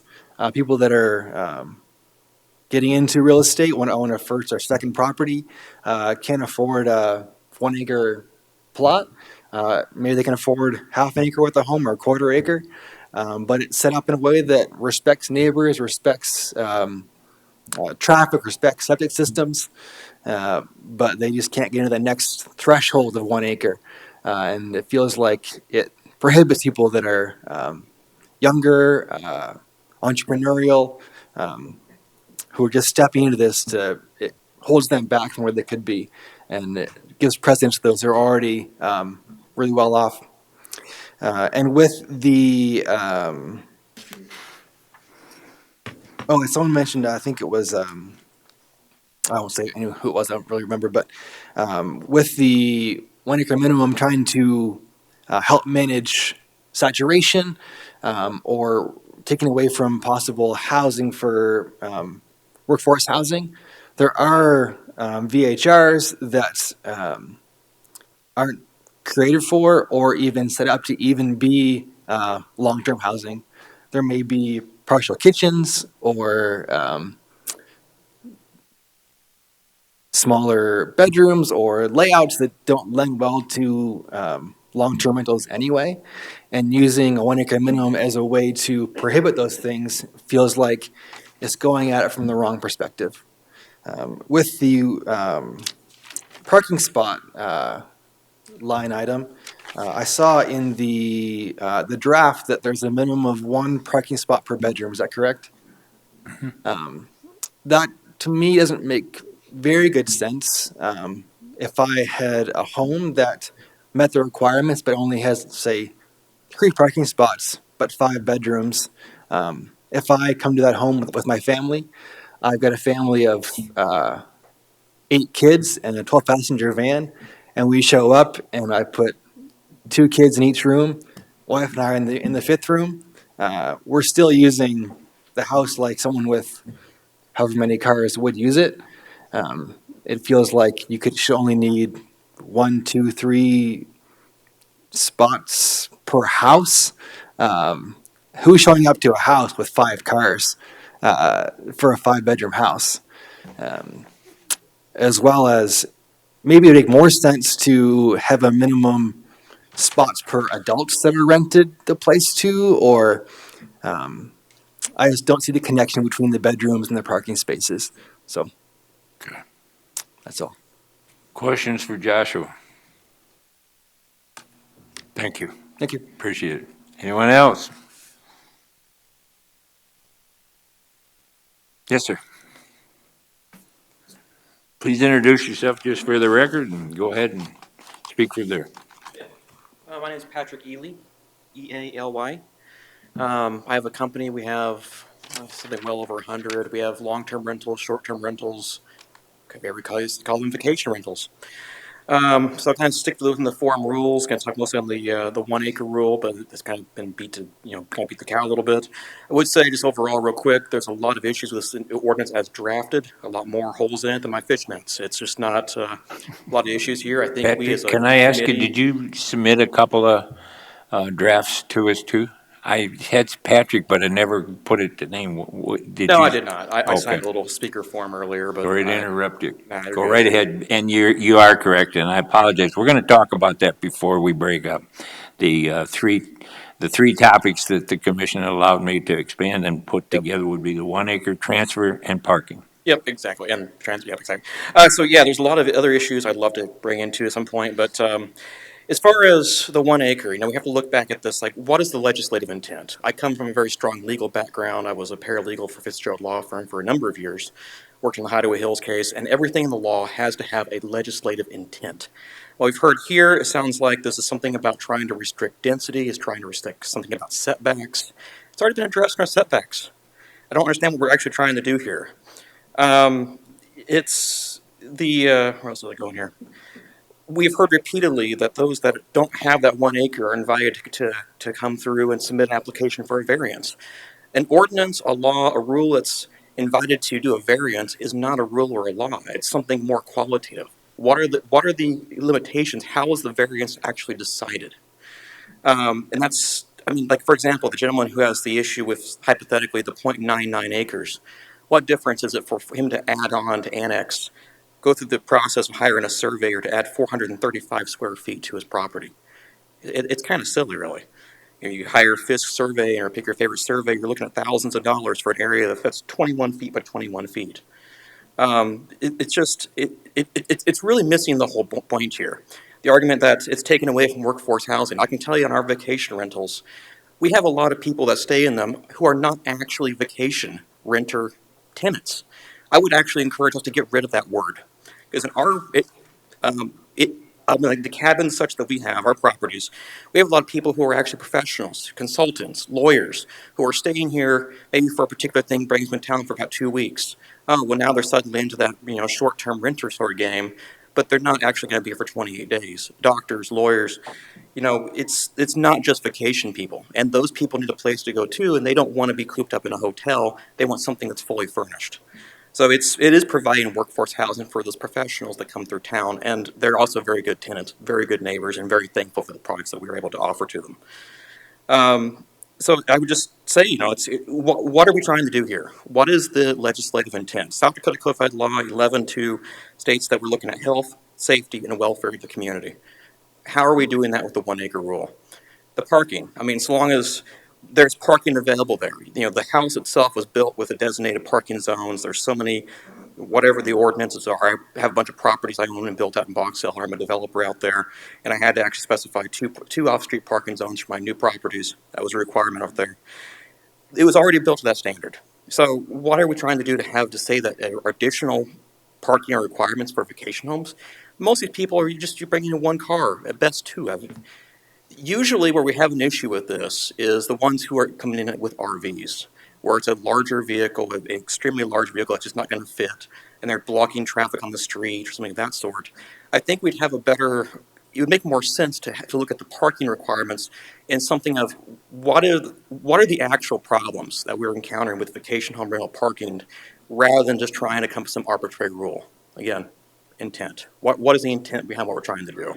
And that's true all throughout this entire document. I could stand up here for 2 hours and go through all the issues, legal and otherwise, from completely wrong legal interpretations that have been presented to this committee, all the way through all the other stuff. And in that scope, I would invite everybody to set the meeting. When we opened this meeting, we asked how many people here have vacation rentals or live adjacent or nearby one. Nobody up here raised their hand. So I would invite this entire committee to come out to Rob's, and we'll just have a meeting, have some beers, and talk about it, what actually goes on, let you learn more about our community, how we operate, our issues, rather than going through and trying to have these meetings with pre-canned speaking points that we think encompasses every possible issue, because they don't, nor will they ever. Let's actually connect the government to the people and learn from each other and what's going on your side of the desk to our side of the seat. That's all. Thank you. Questions for Patrick? Thank you. Anyone else? Yes, ma'am. Please come up and introduce yourself for the record. I bet you heard that enough. And then go from there. Please introduce yourself for the record. My name is Kristen Bennett, and I'm a vacation home rental owner. I'd like to address, first of all, Dessel's claim of relief that a 1 acre rule would provide any kind of protection. Because I know Dessel's situation, I live right across the pasture from her. And I won't go on and talk about what everyone else has already said, but I am opposed to the 1 acre rule. I do think that transfers should be allowed. There are mechanisms for that to happen. And then if I can, I don't really have an opinion on parking, but as Robert said, there is a community of vacation home rental owners that is forming to make this process better for the commissioners, better for the state, better for the county, the residents, the neighbors.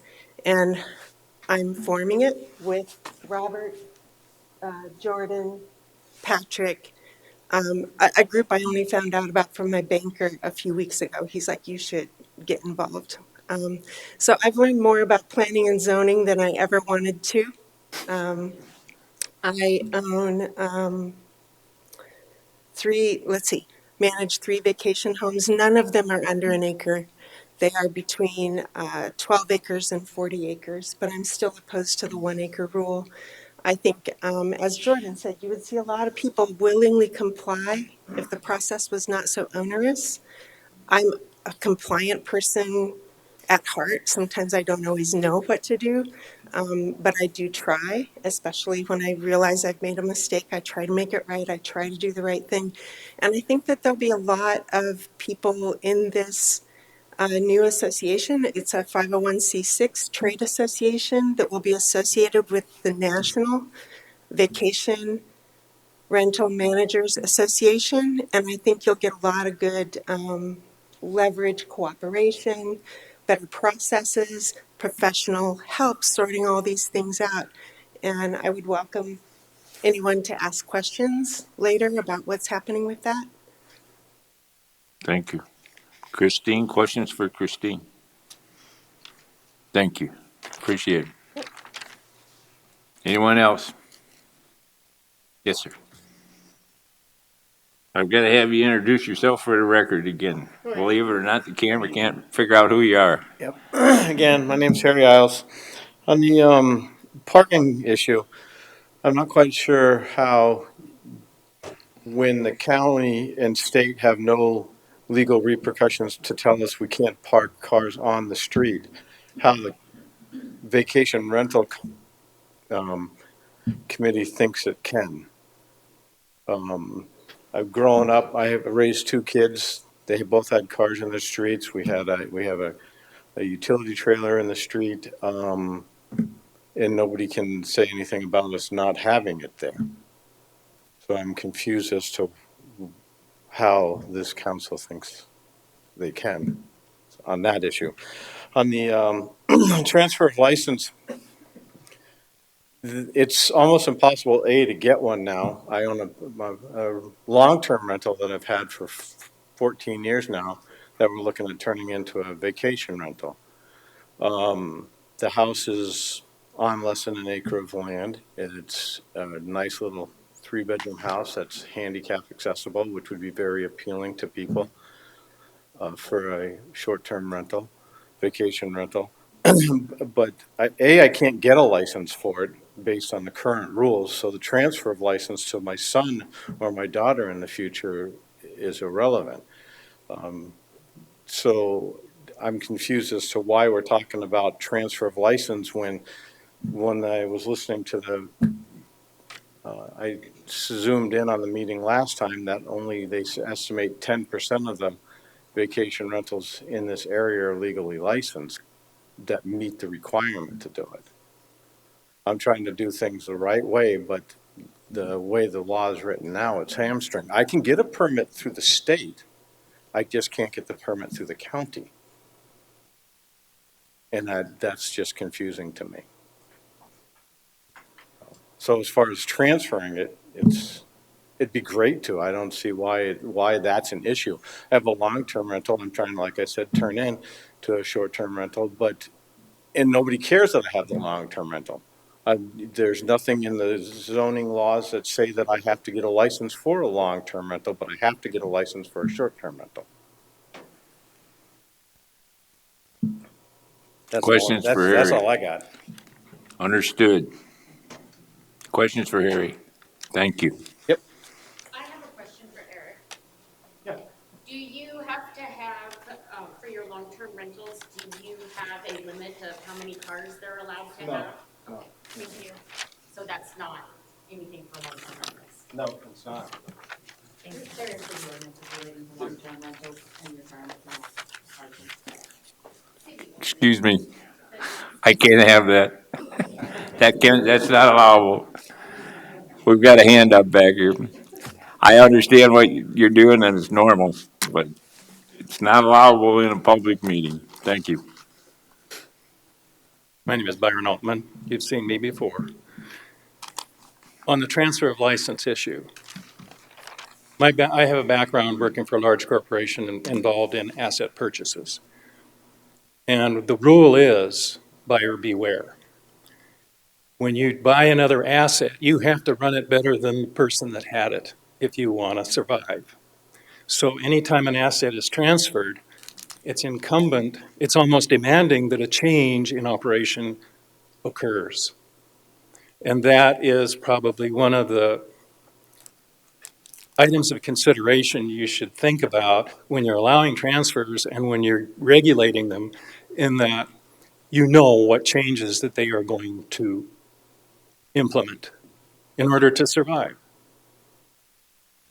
As to the vehicle parking issue, yes, there are ATVs, side-by-sides, all that stuff that come along. And okay, I live in a more affluent area.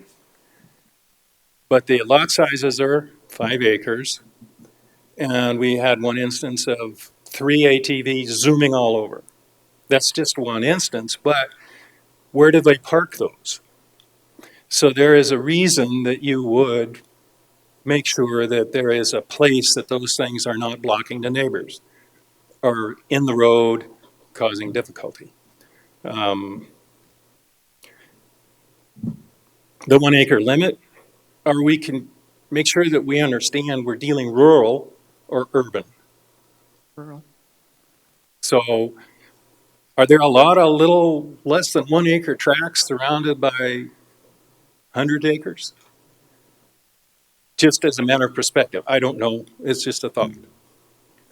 I'm not against the vacation homes, but it's a Wild West out there. And the guy that built my house in 2007 is a starter home builder. He's still working. It were $170,000 to buy a 2-bedroom, nice 2-bedroom, finished, over 2-bedroom, unfinished. 2 years ago, they were $250,000. I had lunch with him today. Today, he's selling them for $350,000. There's a lot of money out there, and that is influencing the market. A house in my neighborhood sold for almost double its value, almost $900,000. What does that do to all the residents' taxes? Our assessments are way up, and our taxes are up. So to say that this is all good, someone else bears some of this cost. It's the other residents. So while you're growing the community, who's paying for it? The fee structure, it should be incumbent on those people that are operating the thing to pay for that enforcement that you so need. That's it. Thank you. Questions? Thank you. I'm going to pull the trigger on it early tonight, and one of the reasons is I'd like to get a little direction from you folks. My suggestion at this time, so this didn't happen again, here we are in public, we have people come here, and the meeting times are a problem for any one of us to certainly schedule, but we volunteered, so we make it. There's a lot of opportunities for meeting times, but what I'd like to suggest is in our future agenda, what we do is we put the hot button issues. I agree with the two Kevins. We need to report back to the folks that come, as well as get information and direction ourselves, but put them at the end of the agenda so that the folks that need to stand up and take an opportunity to speak, if they want to leave, they can leave. Whether it's due to a storm or home requirements or whatever, they just want to get out of here. And that's why I wanted to pull the trigger early. So we'll go ahead and I just think it's a better idea if we put the hot button issues towards the end of the agenda. Dick, I like us to look like we somewhat organized in front of the public. And I didn't tonight, and I apologize for that. And it was a tough thing to try to direct what we wanted to do here. And I just wanted to let you know, but I would like to move those for future meetings, and I think we need to discuss future meetings. It came up in two conversations that the meeting at 4 to 6 is a difficulty. I wrote down two of them. There's 7 to 9 at night, there's 8 to 10 in the morning, there's 11 to 1. I've been in meetings for this county, and I've been in them at 1 to 3. You want to do it your way around? Shall we just ask for a show of hands who would rather come at what times? That's the 5 times I've attended meetings for the county in over 20 years. What do we do? We've got to address that to help these folks. 4 to 6 was the best we had from the last meeting. That most of the folks wanted to stay with the 4 to 6. Because then, except for a storm, they could get out of here and go home and pick up their kids or whatever at 6 o'clock. Is that, okay, 4 to 6, is that the best time for most people here? Just raise your hand. The options? Well, county meetings I've attended 4 to 6, 7 to 9 at night. Been at a lot of 7 to 9 at nights, and that they've kind of gone by the wayside in the last 10 years. That just doesn't work. You don't get much attendance. I've been at 8 to 10 in the morning, 11 to 1 through the lunch hour, and 1 to 3. In fact, I believe the vacation home rental met, their committee met 1 to 3 the whole time. No, 3 to 5. 3 to 5? Okay, I didn't have that one on there. 3 to 5.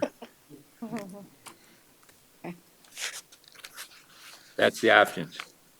In a 2 hour, you go longer than 2 hours, folks, we start losing some continuity and people being excited about what they want to deal with. Yes, sir. So I need you to come up and. These people want to make it so that you're here and have an opportunity. The confusion that happened tonight, we've never had happen in a meeting that I've ever chaired. And I apologize for that. And you guys could certainly sense the tension. I was trying to keep people in line, and I wasn't doing my job. So we got to do it that way to meet the law. Yes, sir. my name is Michael Score. This is the first time I've ever been to any sort of meeting like this. And my question is, was tonight's meeting about the hot topic items, the 3, or was it for everything? Was it the 3 and then more discussion? Because if we're going to get lost in 3 for 2 hours, why don't we say we're going to have more meetings about it, break it down. We're going to talk about this. So people that I've already talked about that or don't have an issue with that, don't have to show up. And then they come to the meeting that's designated for these hot topic items. Mike, that's an excellent question. No, it was not about the hot topics. When we look at taking, first off, a hearing means you're going to take testimony. We tried to publish, and I believe you read it in there, that we weren't going line by item, we weren't going through the law. You were here to give testimony on whether you opposed it, what you didn't like about it. You could start from anywhere. When we go through it, to answer the second part of your question, when we go through it as a commission, yes, we do what you were saying. We start at the front and go line item by item. Your third item, it would be difficult to try to limit the meeting in any way. We've always left it open that the the public can speak on whatever they would like to speak on, as long as it's on the published agenda. What happened tonight was just we had these hot button items before the open discussion. Well, and that's why I was thinking if we did a meeting, just designated for these certain, break that whole agenda down, or the whole ordinance down. You're talking to the right people, because we have to set up for the next meeting. There's no question in my mind we're having another meeting. That's why I wanted to pull the trigger early. Because we're not getting And I think anything. the commissioners are in agreement with that. We're not done hearing from the citizens. Is that correct? Am I correct to assume that? That was just one of my Thank you, Mike. ideas. Got to the point. Mr. Commissioner, I see you had some thoughts there for a second. Your eyebrows were. Charlie, we rotate, and next month is not my month. Oh, that's why you're going to really lay the law down. One, I think we need additional meetings, discussion. Oh, absolutely. Agreed. Okay, done topic. We've had some difficulty with operating with this agenda. We've never had it. We always just left it open to them. Mike just proposed maybe we should just have nothing but the hot topics on the meeting, so people that don't want to attend or people that aren't interested in that particular thing before we get to the whole ordinance. Is that something we want to do? Kevin, you're the one that. I excuse me. I like that process.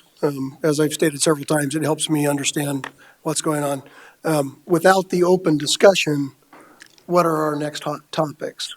We identified them last meeting as to what these hot topics were. Our next agenda, our next meeting, I think we need to somewhat table these three hot topics, open it back up for general discussion, at least for the first half of the agenda, so that we can now make a list of further hot topic items for our next meeting. Okay. Does that make sense? That would be published. We can publish it on our site, correct? That would be my suggestion, to do it in that regard. That way we both, we kind of cover both sides. We can take our next few hot topics that we have, because we only listed three here. In our last roll, there's a couple more that I think we could add to our agenda. I didn't highlight those today, so I wasn't prepared for that. But we had another Kevin that weighed in on hot topics. I think that we need to have a little bit more time just for, again, general people talking on whatever they want to talk about in the whole thing, because there's, again, a whole bunch of different things that we've really kind of put off to the side. And even if it's just one person that talks about it, we need to get some input on that. But I don't think it would be a bad thing to, we didn't talk a lot about parking tonight, or a whole lot about transferring, just a few, but those still, I think we should talk about. Well, I know we need to talk about both of those again. How much time we give them, I don't know, but we need to be able to have people come in and talk about, well, whether it's on a floor plan or whatever it is on the thing, that they can come out and put their 2 cents worth in on that too. I don't see any of the rest of the members getting excited about the way you guys are talking. I'd just like to throw in one more thing then. I think then when we're talking on the hot topic issues, we should deal with it on an allowable thing that each person can come. I don't think we need to speak to request forms for that. When somebody wants to make a presentation in regards to what they oppose and the topics within the proposed ordinance or the draft ordinance, I think, yes, it would be nice to have a speaker request form. Yes, sir. Please come up. I have to have you come up again. I would like to make one comment before, if I may. Go ahead. I don't disagree with you, Charlie, and I think that adding a time limit for a hot topic discussion isn't really necessary. Right. I find it necessary for general discussion, because then we can get a lot more people through and hear a lot more opinion. But on a hot topic, you should be able to come up here and easily state a case within 3 to 5 minutes. So I think we can move through a lot of different people and hear a lot of different reports without a timer on them. Okay. In that regard. I agree. Robert? Please introduce Rob yourself. Heckel. Yep, thank you. I think this topic is going to be way more complex than showing up here having 3 or 4 topics every couple of weeks. I think honestly, you're talking about millions of dollars of people's income with this whole thing going on. I think it would behoove you to reach out to us or us reach out to you in a group form and sit down and go over all these in a setting that is not like this before you start proceeding with more of these. Otherwise, you're not going to get anywhere. I mean, you can go through every one of those things you want, but this is going to drag out for 2 years. I mean, it'd be a lot better and a lot more time better time served with us working together and going through it all at once, and then having a few of these meetings versus trying to break this down in 20 different meetings. Because I assure you, this is probably very few people right now compared to what's going to be showing up next time. Just my input. Thank you. Mike? The thing that bothers me is, say, for example, you've got Rita coming in from Silver City, and she's got 5 things she wants to talk about. Hot topic is only one. Yeah. Is she going to come in 5 different times, 60-mile round trip to do this? That's the thing that bothers me, as compared to just laying it out and letting them do it. I'm not sure the best way, but I can see that being a problem. Okay, and as I understand it, the hot topics only come from the people that are speaking in a general sense. We took them from those folks at the last meeting that spoke in a general sense, of which we must have 50 different possibilities of hot topics that were in our agenda.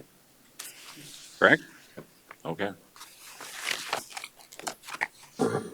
We discuss these things so that the audience knows, or the public knows. We discuss these things at the meeting following, and we have a meeting next week on Monday, on the 13th. And we do it after dealing with the planning issues that were on. It's called items from the membership, and we go through what went on at this meeting. We did it the last one. Yes, sir. Please come up.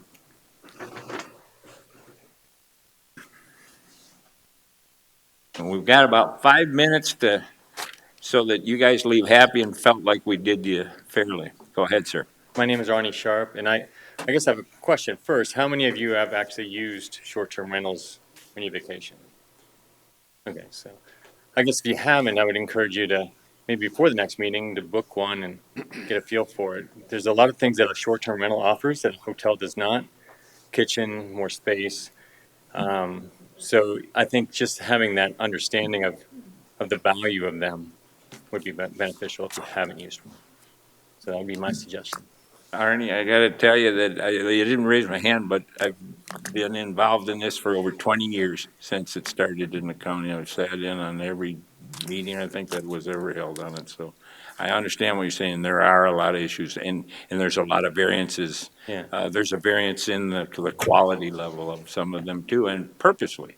Yeah, my wife and I, we don't own a short-term rental, but we love using them when we go to places. You get a different experience than you do in a hotel. And if we were to only be able to rent places that had an acre, we couldn't afford that. Those are going to be way too expensive, and that would ruin the experience for us. And I think you're going to get that same sentiment from people coming to the Black Hills. They can only rent short-term rentals that have an acre. Most people aren't going to be able to afford that. I think you will hurt the tourist business in this. I'm going to only explain one thing, and there's also an issue of, I'm 76 years old. If the opinion, if I was 40 years old on the same subject today, may be a lot different than my 76-year-old opinion. Sure. And that exists in this audience as well. Yeah, so I get it. So we all understand that too, and we hear it. We hear these applications. So I appreciate your input, though. Just real quick. You better be quick, Jordan, because we want to get this done. Jordan has a tendency to get going. Jordan Hirschfeld, yeah, I can ramble. So if any of you guys have not stayed in a vacation rental, I'll let you stay in one for free from now until the next meeting, just so you can experience it. Seriously, offers on the table. If you want my phone number, you can stay in any property in my portfolio. Excellent, Jordan. I've seen that work before. Mr. Chair. Yes. I guess I got one more comment. The last commission meeting, a gentleman come up and he was against the vacational rental being next to him. And he said, I travel a lot. I'm out of town a lot. I got 3 daughters. He said, I'm worried. And so my question is, what does a pedophile look like? A suit, jeans? I think that's that uncertainty that the neighbors, I'm not against vacation home rentals. I think they're great, but I just have to, I can see where the neighboring landowners have that concern. And with this guy having 3 daughters and being out of town a lot, I guess I can relate to that. So if there's a way we can get around that, I think it just makes things so much easier between the people that come in and don't want them and the people that have them, that do want them, that we could work that out. So that's just my 2 cents worth. Okay? You got things stirred up now. No, no, thank you. I understand, because somebody could come up and say, don't go for dentist work in Mexico right now, too, so. Follow me? I understand, folks. Charlie, And Ron understands. one more question. We talked about the acre and that relative to density and a buffer. I know there's one gentleman that knows the answer, but how many people know how many square feet are in an acre and how many people know the dimensions of a square acre? More than I thought. All right, we need to get to the issue. One, we will need a motion for an additional meeting so that the planning department can publish. Right now, the meeting date would have to be after March 27th. And it will be published so you can know what the agenda is, and you can look that up on their site. You'll see the agenda, and we will have discussed and buffed it up a little by then. Mr. Chair, Yes. do you need an amendment to postpone item 3E? Yes. I would so move that amendment. All right. Yes, we will. To the next agenda? Or just leave it go for now? I would leave it off the agenda for the time All being. right. We're going to table it. Move to table it. Discussion. Don't you need a second? Excuse me? Do we have a second? Need a I'll second. Do we need a second? I thought I heard. Second. All right. Thank you. Moved and seconded to table item E, proposed amendments from planning commission members. Good discussion. Hearing none, all in favor of the motion signify by saying aye. Aye. Opposed? Motion carried. Now we do need a motion as well for the planning department to publish for an additional hearing meeting. I'll So move the moved. 27th of Monday. March, It's a Monday. Wednesday, That's Monday. That's 29th is Wednesday. or a 29th, excuse me, is it, oh, looked at the wrong calendar, 29th. Second. 2 weeks from tonight. It's still my month. And are we going to try a different time, or are we going to stay with the time we got? I saw the majority of the hands went up for Stay where we're 4 to at. 6. That's 4 what to I 6. understood. All right, we're going to stay at 4 to 6. Yep. Okay, Chair to address a motion so these folks know what's coming next. Did somebody second that? Be the 29th. 29th. Very nice. That's a Wednesday, the Right, 20th. who seconded that? I did. Okay. 4 to 6. Discussion? Hearing none, all in favor of the motion signify by saying aye. Aye. Opposed? Motion carried. Mr. Chair, Yes. I move to adjourn. Okay, is there a second? Second. Discussion? Hearing none, all in favor of the motion signify by saying aye. Aye. Aye. Opposed? Motion carried.